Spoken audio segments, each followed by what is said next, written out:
Dios les bendiga, amados hermanos del Centro Cristiano Embajadores de Cristo. ¿Cómo se encuentran todos?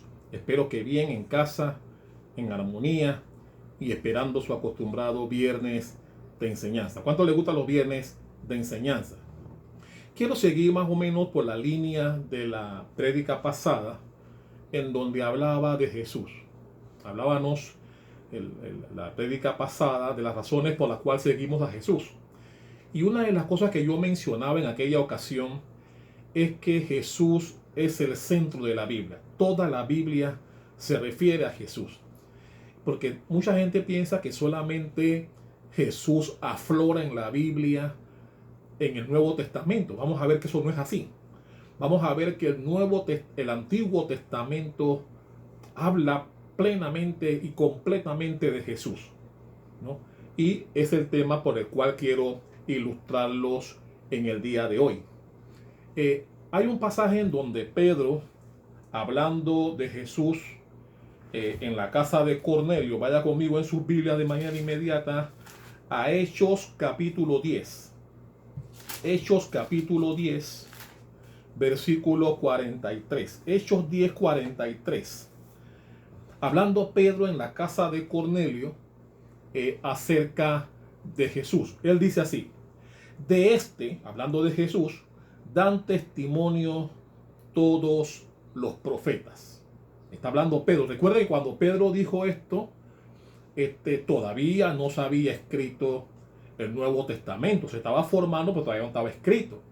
Se estaba hablando del estaba hablando obviamente del Antiguo Testamento.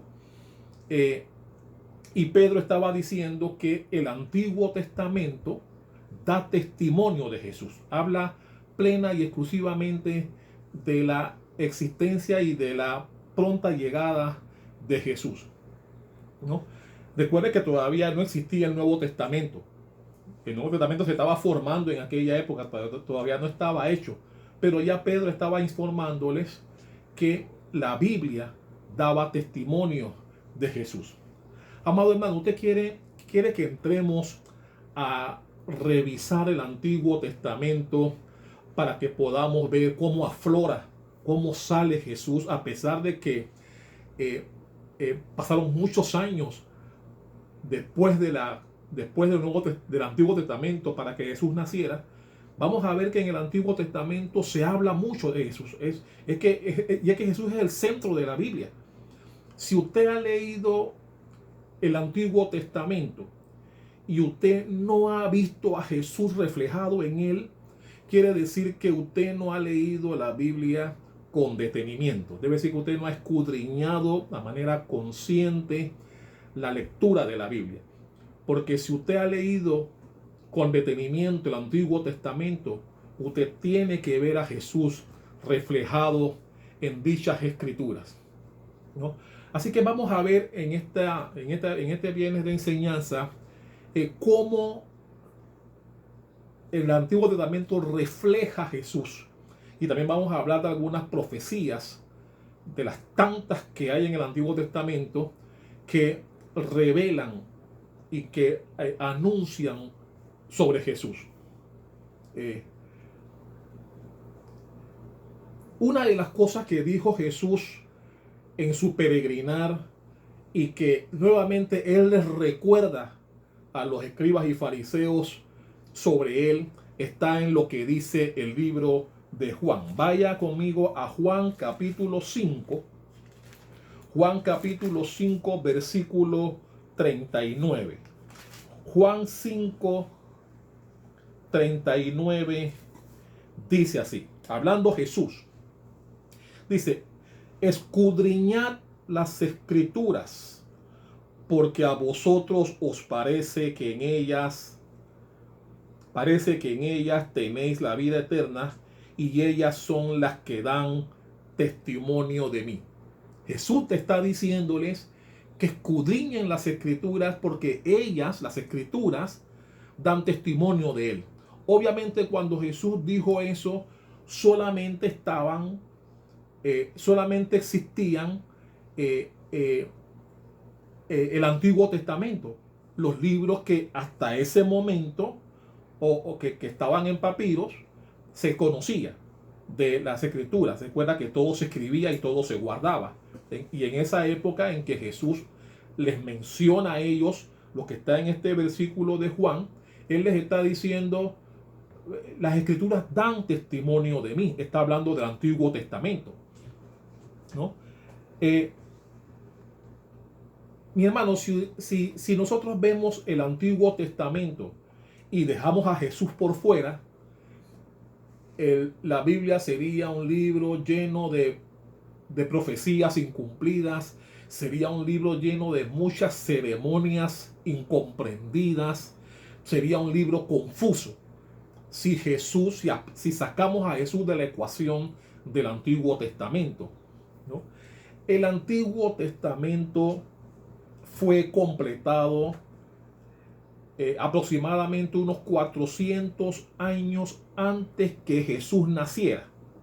Escúchame bien esto. Y los judíos habían dividido el Antiguo Testamento en tres grandes categorías. Ellos le llamaban la ley, los profetas y las escrituras. Así se llama este mensaje. La ley, los profetas y las escrituras. Porque así era que los judíos de aquella época tenían dividido el Antiguo Testamento. Hay un pasaje en Lucas, tal vez conocido por muchos. En Lucas 24 está el pasaje de cuando Jesús, luego de haber resucitado, va camino a Emaús. Y en ese camino él se encuentra a dos discípulos que iban confusos sobre lo que había pasado.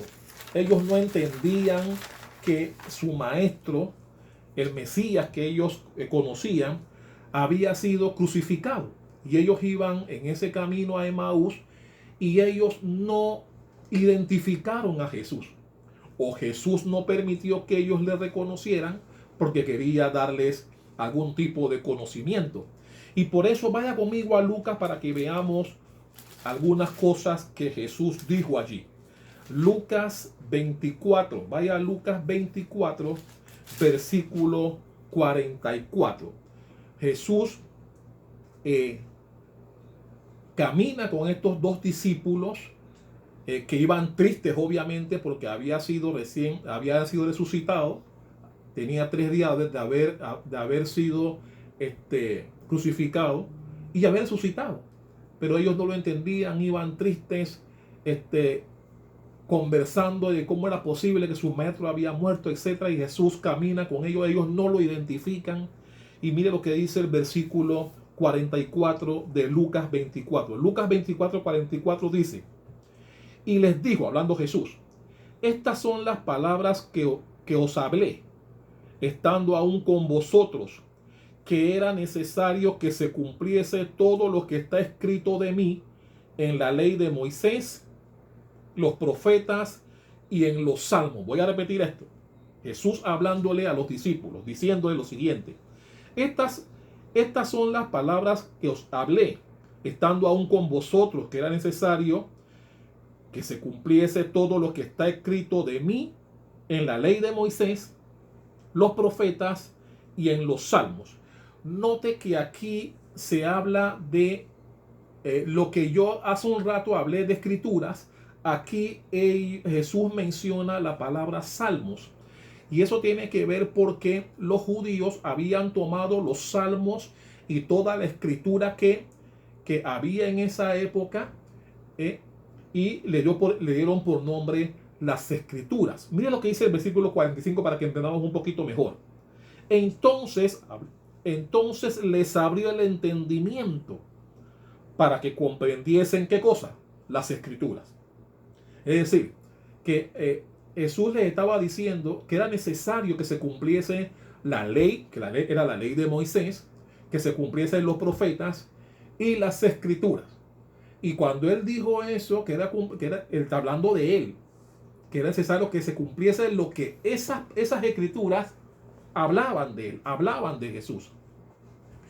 Todos sabemos que la ley son los primeros 5 libros de la Biblia: Génesis, Éxodo, Levítico, Números y Deuteronomio, lo que llamamos el Pentateuco. Las profecías o los profetas. Ya usted sabe quiénes eran los profetas de la época. Y también está las escrituras. Las escrituras. Los judíos vivieron una teocracia y una monarquía. La teocracia era cuando Dios gobernaba, cuando Dios era el soberano, el que dirigía al pueblo de Israel. Pero posterior, y eso terminó hasta que ellos exigieron tener un rey. ¿Recuerdan cuando predicamos sobre que la voz del pueblo no es la voz de Dios? Cuando el pueblo le exigió al profeta que querían tener un rey, que ya no querían que Dios fuera su rey. ¿Cuántos recuerdan ese pasaje cuando hablamos y pusimos por título a esa prédica que la voz del pueblo no es la voz de Dios? Yo creo que esa prédica está por allí. Vamos a subirla. Si es que no está en la página, vamos a subirla para que algunos puedan comprender qué pasó y por qué yo digo que la voz del pueblo no es la voz de Dios. Entonces, en la teocracia se daba una ceremonia de unción. O sea, se ungía a 3 personas diferentes. Se ungía a los sacerdotes, se ungía a los reyes, ¿no? Y se ungía a los profetas. Todo profeta, sacerdote y rey tenía que ser ungido. Jesús significa el ungido, ¿no? Por lo tanto, esa era la ceremonia que estas 3 personas en particular recibían al momento de ser puestos en posesión del cargo. Ellos tenían que ser ungidos, ¿no? ¿No? Veremos cómo Jesús tipificaba estas 3 figuras. Es decir, Jesús fue profeta, Jesús fue sacerdote y Jesús también fue rey. Amados hermanos, el Antiguo Testamento se refiere o habla acerca de Jesús. Cuando llegamos al Nuevo Testamento, estamos hablando del cumplimiento de lo profetizado. Por ejemplo, los evangelios de Mateo, Marcos, Lucas y Juan, vemos a Jesús como el profeta predicándole al pueblo acerca del reino de Dios. En los hechos y en las epístolas se habla de Jesús como sacerdote, enseñándole a la gente sobre las cosas de Dios. Y en Apocalipsis se habla de Jesús como rey, como aquel rey que volverá para gobernar y para reinar. Es decir, la Biblia completa habla de Jesús. No solamente está en el Nuevo Testamento como muchos creen. Toda la Biblia, si usted presta atención, como vamos a ver en la enseñanza de hoy, se refiere exclusivamente a Jesús. Usted puede ver a Jesús, amado hermano, en todo pasaje que usted lee de la Biblia. Yo siempre les he dicho a ustedes que la Biblia trae pasajes, pero detrás de cada pasaje hay una enseñanza. Detrás de cada cosa que leemos en la Biblia, Dios quiere enseñarnos, o Dios va mostrándonos la figura central de la Biblia, la cual es Jesús. Y eso ocurrió desde el mismo Antiguo Testamento. No hay lugar en donde usted lea la Biblia y usted no refleje a Jesús. Jesús forma parte, y como dije, es la parte medular y central de todas las escrituras. Y por eso escribí algunos aspectos importantes que quiero leerles, que están en el Antiguo Testamento, pero que si usted prestó atención cuando lo leyó, hacía referencia puntual a nuestro Señor Jesucristo. ¿Están listos? Por ejemplo, yo escribí algunas cosas importantes que dice aquí. Jesús es el segundo Adán, porque el primer Adán habló de él. ¿Cuántos recuerdan el pasaje? Jesús es un profeta como Moisés, porque Moisés es una simbología de él. Jesús es un sacerdote como Aarón y Melquisedec, porque ellos fueron figuras de él. Jesús es un campeón como Josué, cuyo nombre literal es Jesús. y Jesús es la contraparte, en el Antiguo Testamento. Jesús es el cumplimiento de la ofrenda de Isaac en el monte Moriah, lugar donde literalmente también murió Jesús. Jesús es rey como David. Jesús es un sabio consejero como Salomón.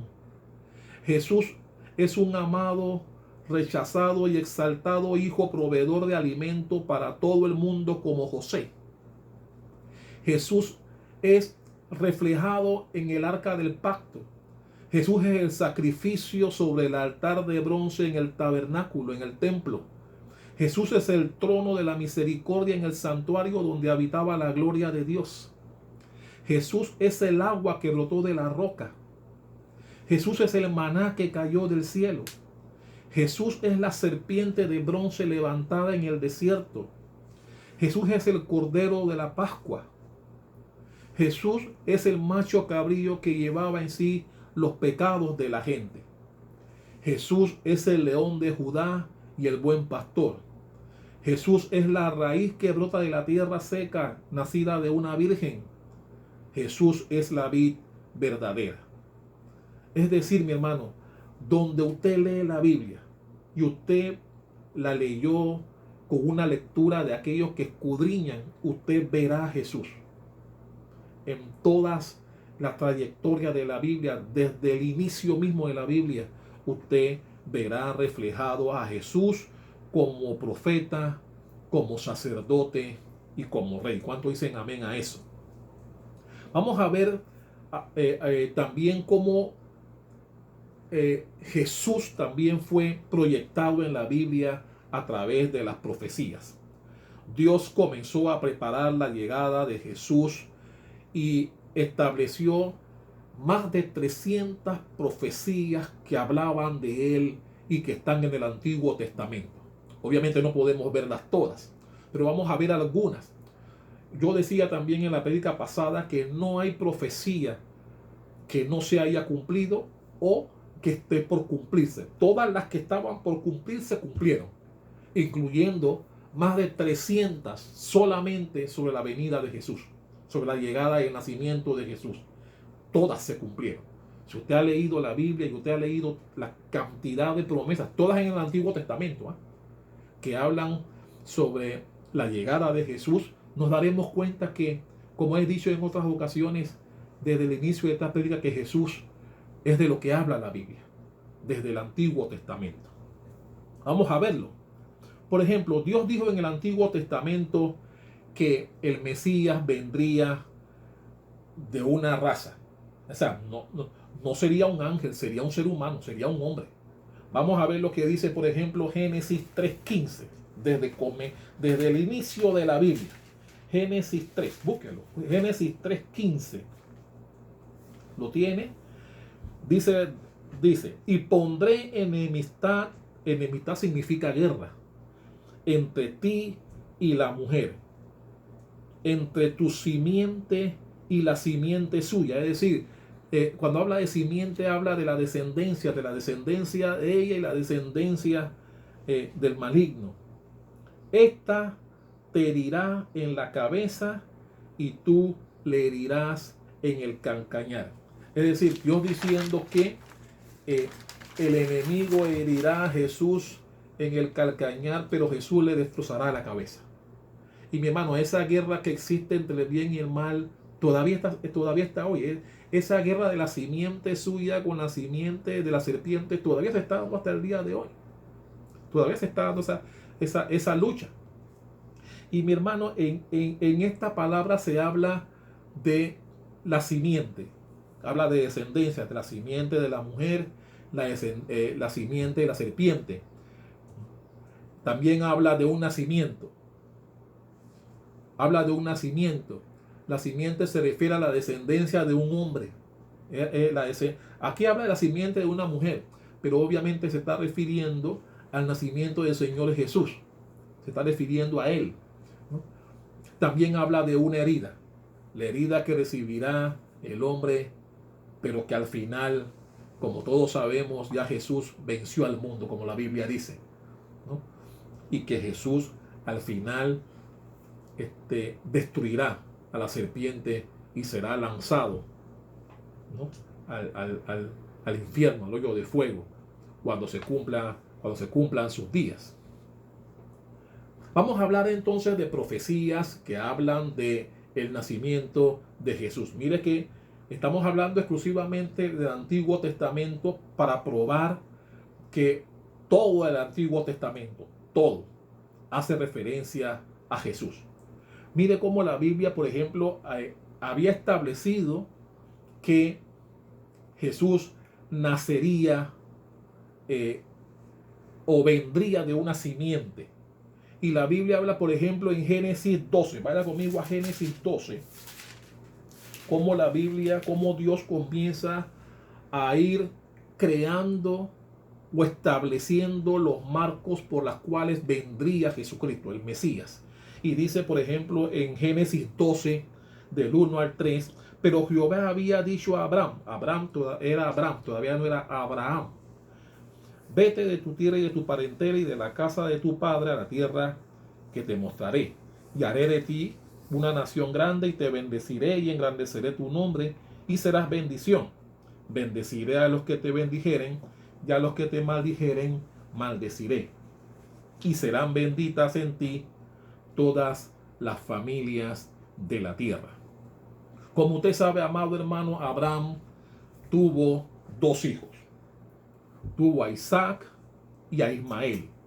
¿De dónde venía la simiente? La Biblia lo dice en Génesis 17, 19. Vaya un poquito más adelante a Génesis 17, 19. Dice así: respondió Dios: ciertamente Sara tu mujer te dará a luz un hijo y llamarás su nombre Isaac, y confirmaré mi pacto con él como pacto perpetuo para sus descendientes después de él. Es decir, es evidente entonces que de los dos, Dios escogió a Isaac como la simiente de donde vendría nuestro Señor Jesucristo. Y está hablando de Jesús, que la simiente vendrá. Dios está estableciendo la cadena a través del cual vendrá el Salvador, vendrá Jesucristo. Pero la Biblia también señala que Isaac también tuvo hijos. Y todos conocemos que a Isaac le nacieron Jacob y Esaú. ¿De dónde vino la promesa? ¿De dónde venía la simiente? Vaya conmigo a Números 24, un poquito más adelante. Números 24, versículo 17. Dice así: lo veré, mas no ahora. Lo miraré, mas no de cerca. Saldrá estrella de Jacob y se levantará cetro de Israel. Obviamente, con esta lectura de este pasaje nos damos cuenta que Jesús escogió a Jacob por encima de Esaú. Usted conoce la historia de la primogenitura que le vendió por un plato de comida. Usted conoce la historia. Pero Dios estableció de dónde vendría el Mesías. Pero la Biblia también nos enseña que más adelante el Mesías vendría de una tribu. Y vaya conmigo para que veamos de dónde. Génesis 49, un poquito más adelante, atrás. Génesis 49, versículo 10. Génesis 49, 10 dice así: no será quitado el cetro de Judá, ni el legislador de entre sus pies, hasta que venga Silo, y a él se congregarán los pueblos. Usted tiene conocimiento que Jacob tuvo 12 hijos, pero de los cuales Dios escogió a un pueblo, escogió al pueblo de Judá, para que todos supieran que de Judá saldría la simiente que llevaría hasta el final el nacimiento de Jesucristo. Así que escogió al pueblo de Judá. Pero no todo terminó allí. Se habla que de Judá tendría que venir una persona, otra familia de donde seguiría la trayectoria que Dios estableció o fijó como profecía y de donde vendría el Hijo del Hombre. Vaya conmigo a Isaías.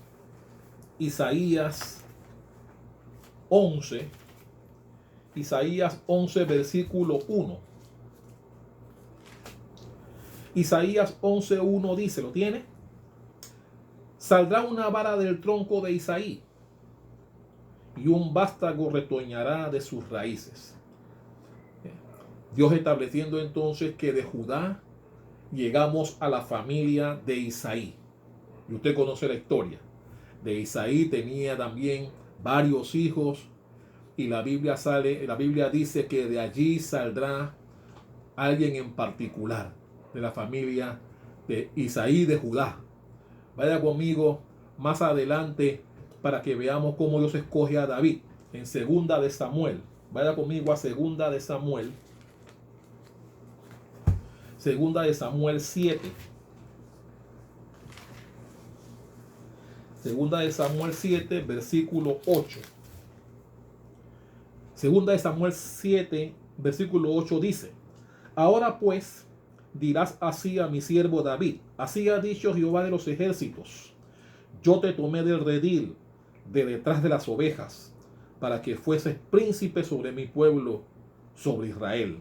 Y mira lo que dice el versículo 12, más adelante. Dice el 12: Y cuando tus días sean cumplidos y duermas con tus padres, yo levantaré después de ti a uno de tu linaje, el cual procederá de tus entrañas, y afirmaré tu reino. Dios estableciendo pues que del linaje de David vendría el Mesías.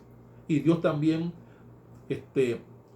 profetiza de que del linaje de David vendría una sucesión de jueces. Recuerda que el primer juez fue Saúl, después vino David, y después de ahí todos los otros reyes vinieron del linaje del rey David. ¿Cuántos recuerdan eso? Mire lo que dice nuevamente Isaías. Vaya conmigo a Isaías 7:14. Isaías 7:14 dice así: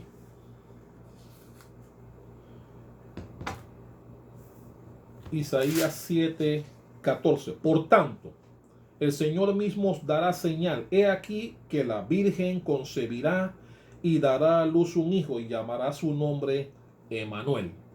La Biblia dice que no solamente todo terminaba allí, sino que tenía que venir una mujer seleccionada por Dios, buenaventurada, y que en cuyo vientre vendría el Hijo del Hombre, el Hijo de Dios.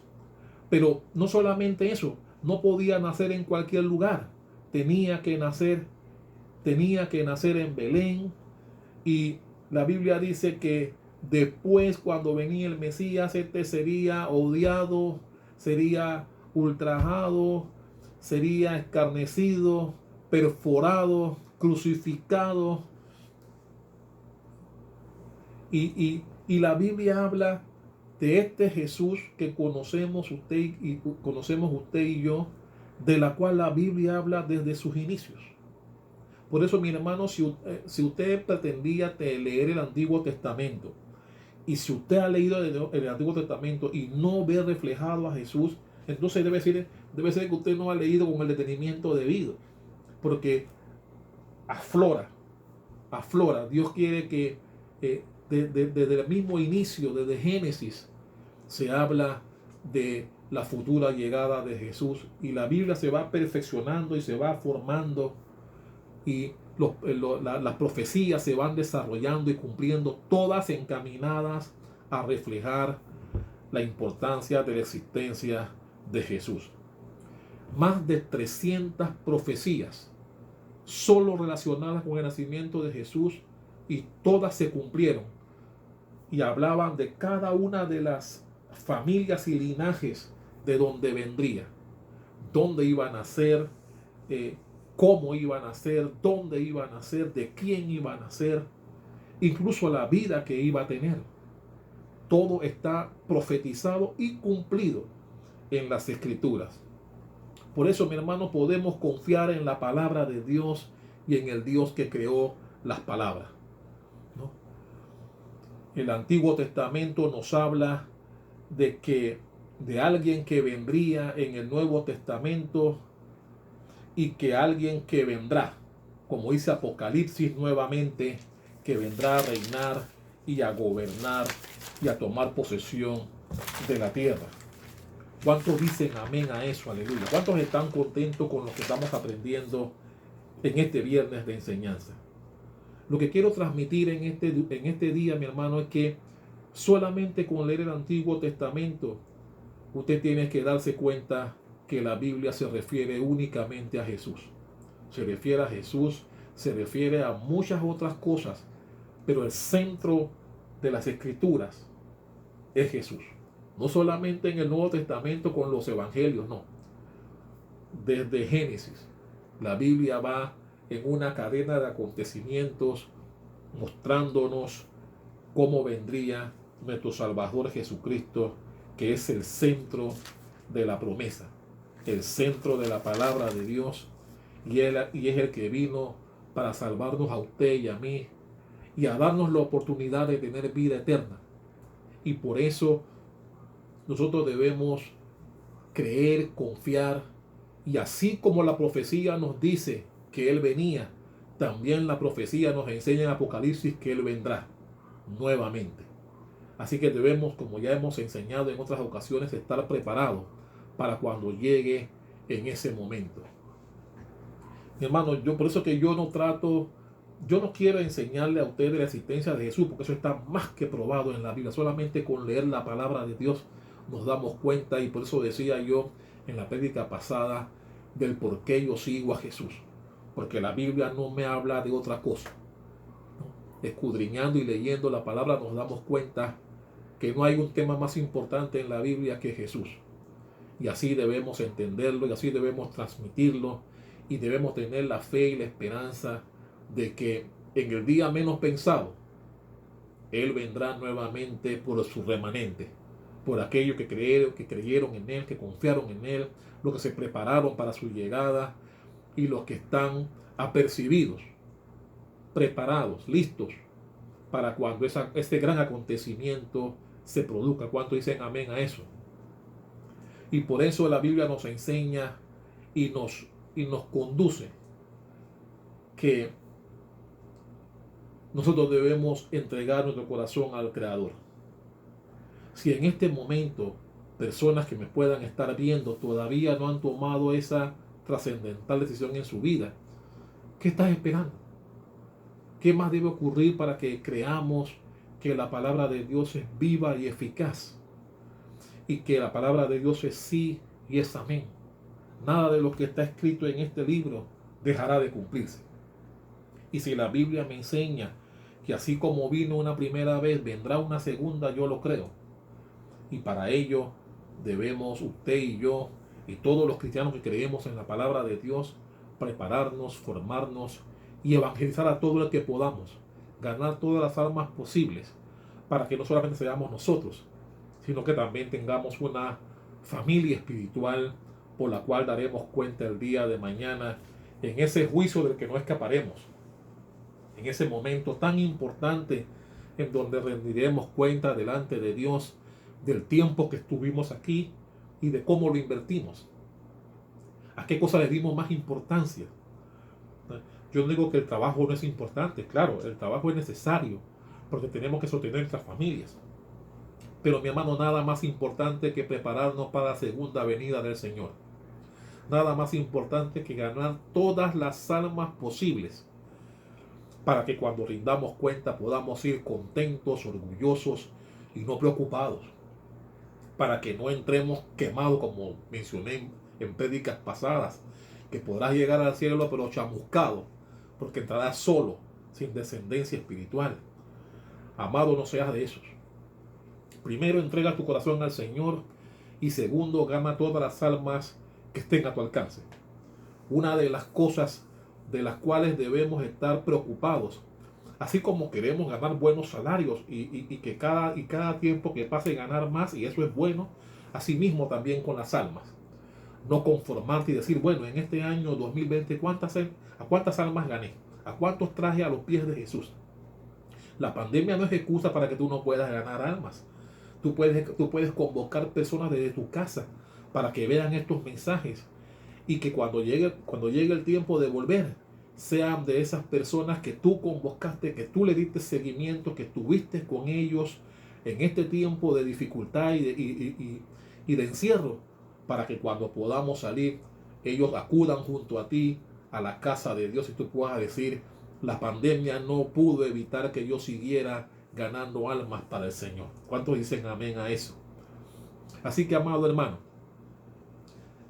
para terminar quiero decirte, y espero que así lo hayas entendido con esta enseñanza, desde Génesis, todo el Antiguo Testamento solo tiene un protagonista principal, y es el Jesús de Nazaret, el que vino a rescatarnos, el que entregó su vida por ti y por mí, y el que resucitó 3 días después, el que intercede y el que en otra ocasión vendrá, para lo cual debemos estar preparados tú y yo para irnos con Él en gloria y en victoria. Amantísimo Padre Celestial, te doy gracias. Gracias por esta palabra. Gracias, Señor, porque tu palabra nos enseña que tú eres el protagonista principal de la palabra de Dios, que no hay otro personaje más importante en la Biblia que tu amado Hijo Jesús, aquel que vivió por nosotros, que entregó su vida por nosotros y que ahora intercede y que en otra segunda ocasión vendrá por nosotros. Te damos gracias, Dios, por rescatarnos, por comprarnos con precio de sangre. Te damos gracias porque tú eres el que intercede por nosotros delante del Padre. Te damos gracias porque tú eres el que nos cubre, el que nos protege, el que nos suple, el que nos sana. Te doy gracias porque tú eres el que nos provee todo lo necesario para seguir adelante, firme en tus caminos. Te pedimos, oh Dios, por todo nuestro país, por todos nuestros hermanos del Centro Cristiano Embajadores de Cristo, familiares y amigos que puedan recibir este mensaje. Y sobre todo oramos por aquellos que en este tiempo te hayan tomado en serio y hayan sufrido esa conversión a ti, y que que podamos verlos cuando regresemos a tu casa y que ellos puedan dar testimonio que en tiempo de pandemia entregaron su vida a ti, Señor. Te damos gracias por aquellos hermanos que dan seguimiento a otros que tal vez no habían tomado tan en serio las cosas de Dios como lo están haciendo ahora, y que gracias a la intervención, gracias al seguimiento de algunos hermanos, tendremos un auge y un aumento de personas convertidas al Señor. Te damos gracias, Padre Celestial, para que cuide nuestras casas, para que mantenga esos ángeles con espadas desenvainadas, protegiéndonos del virus y de toda enfermedad conocida o desconocida que quiera tomar parte de nosotros. Te damos gracias por aquellas personas que se han levantado de cualquier enfermedad y que ahora están disfrutando de tu palabra, Señor. Te damos gracias en el nombre poderoso de Jesús. Amén y amén. Dios le bendiga, amados hermanos. Espero que esta palabra haya sido de enseñanza y de edificación para todos. Y nos vemos este domingo en nuestra palabra que nos acerque a ti. Dios le bendiga.